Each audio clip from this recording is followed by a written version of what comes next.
What you're witnessing right now, this isn't a dystopian film set. This is San Francisco in the year 2025, of a city where billion-dollar glass towers built by tech giants who dream in code and profit cast long, cold shadows over human beings digging through trash cans, not for recycling, but for dinner, preparing to sleep on pavement soaked in urine rain and despair, just as stones throw from boardrooms where multi-million-dollar deals are signed over caviar and champagne, and Otherworld breathes a world of tents stitched together from stolen tarps and shattered dreams of cries that slice through the night, not for help, but because pain has no other language of an atmosphere so thick with hopelessness, it feels like walking through wet cement.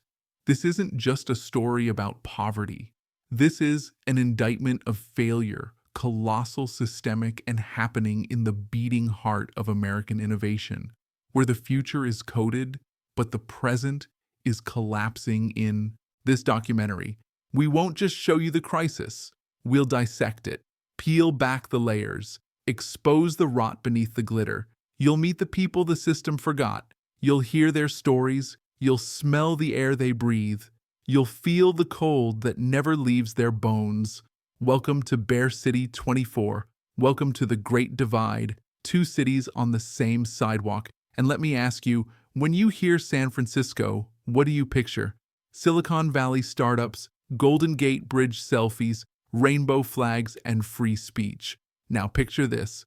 A woman, maybe 40, maybe 60, hard to tell when malnutrition ages you faster than time, curled against a dumpster behind a Michelin-starred restaurant, her hand clutching, not a wine glass, but a syringe or dinner, not truffle pasta, but a half-eaten burger pulled from the trash. This is not exaggeration. This is Tuesday, and it's happening right now as you watch this. The Tenderloin living monument to America's greatest contradiction. To understand San Francisco's collapse, you must walk through the Tenderloin not as a tourist, not as a journalist, but as a witness. This neighborhood isn't just a dot on a map. It's a living, breathing symbol of modern America's most grotesque contradiction, where unimaginable wealth and unbearable suffering don't just coexist, they stare at each other across the same cracked sidewalk like enemies forced to share a cell. According to the latest count from the San Francisco Department of Homelessness and Supportive Housing, over 8,323 souls live without shelter here. But here's the number that screams the truth. More than 52% are completely unsheltered. No bed, no roof, no door to lock, just pavement parks, underpasses night after night, and most of them crushed into 50 square blocks. A zone smaller than Central Park where a contrast doesn't just sting its scars, your conscience stand on the corner of Market and 6th. Look east. You'll see the gleaming chrome and glass of Salesforce Tower, the tallest building in the city where engineers earn $200,000 a year. Turn west and you'll see a sprawling cityscape of cardboard tents made from shopping carts. In desperation, a man injects fentanyl into his neck. A woman rocks back and forth, whispering to no one, a child. Yes, a child sleeps under a stained blanket. This is not poverty. This is abandonment. And it makes you wonder, doesn't it? For every coder inside those towers, dreaming up the next billion-dollar app, how many souls just feet away are dreaming of a door that locks, of a shower that doesn't cost $2, of a night where sleep isn't a gamble with death. Walking here isn't a stroll, it's sensory warfare, and we're just getting started. What you see here and smell the truth, they don't show you on tourist maps. Let's begin with what you see. These aren't just tents, they are vertical, slums complex, fragile ecosystems built from whatever the street provides, stolen tarps, broken shopping carts splintered with plastic bags that once held someone's groceries. The ground itself is a mosaic of human suffering. Used syringes glinting like broken glass piles of feces, rotting food socks, stiff with dried blood. This isn't neglect. This is what happens when a society decides some lies are disposable. Then there's what you hear.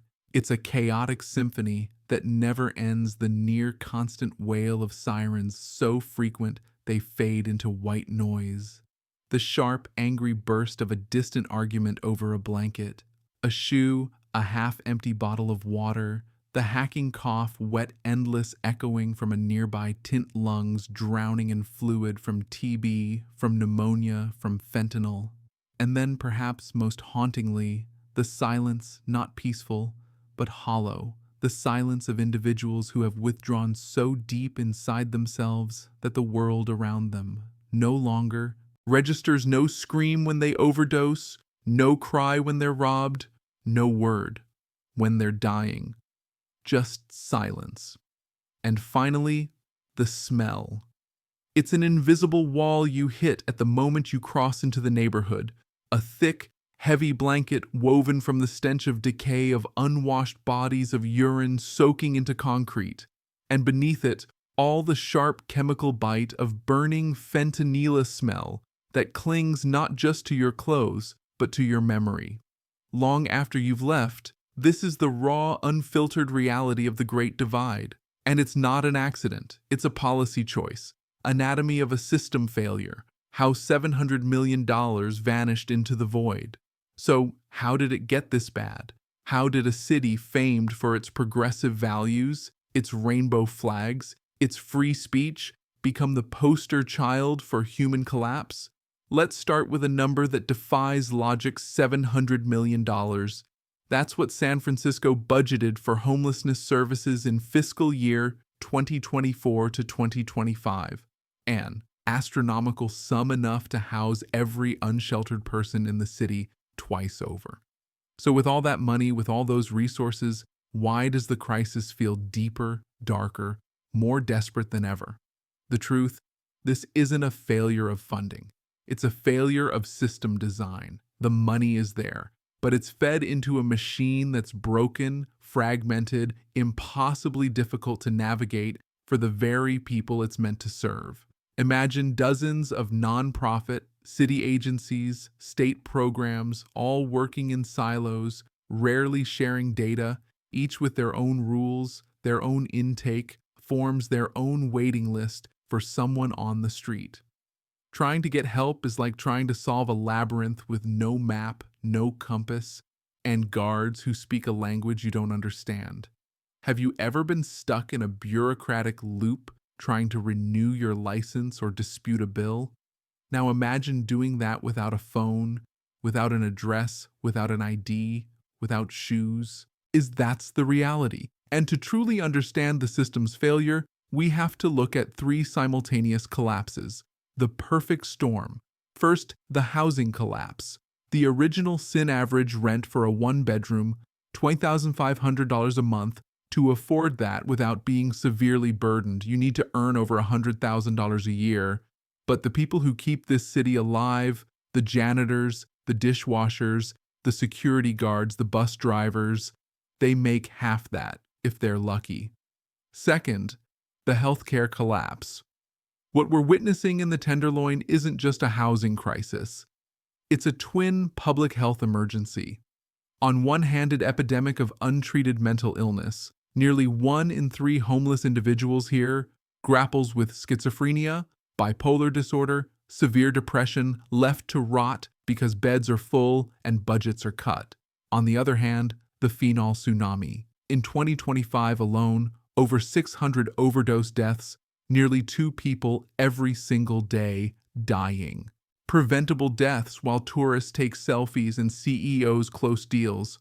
And third, the trust collapsed. The most tragic failure of all, the system is so broken, so dangerous, so dehumanizing that many have simply given, oh, why don't they just go to a shelter? Because for many, the shelters feel more dangerous than the streets, overcrowded, violent, infested with bed bugs, staffed by people who treat them like problems, not people. When those who desperately need help no longer trust the institutions designed to provide it, the system has failed at its most fundamental purpose. A day in the life when your bed is a sidewalk and your alarm clock is fear. To understand the reality on the ground, let's follow a man. We'll call Michael. His name is changed, but his story, it's the story of thousands. Michael's day begins before sunrise, not with an alarm clock, but with the gnawing cold or the fear of what the morning light might reveal. Did the police take his tent? Did someone steal his shoes? Did his friend from the next tent overdose in the night? The first mission of the day is a hunt for dignity, finding a safe, clean place to use the restroom. Sounds simple, right? Unless you've ever had to squat behind a dumpster while strangers walk past laughing, taking pictures in a city that prides itself on innovation. Something as basic as a toilet is a daily battle, a source of shame, a public health hazard. Then comes the ever-present threat. The sweeps, city-led cleanups where anything left unattended is seized and thrown away for Michael. This means his entire world, his tent, his sleeping bag, the few worn photographs of his daughter are in constant peril. They took my shoes once, he says, voice flat. Said they were biohazards. I walked barefoot for 3 days until someone gave me a pair from a dumpster. They still had someone else's blood on them. As the city wakes up, the midday hustle begins. This is the economy of the street, the slow, backbreaking work of collecting cans and bottles, hoping to make enough for a hot drink, standing in line for hours at soup kitchens where a single meal is the only guarantee of the day. When was the last time you truly worried about where your next meal would come from?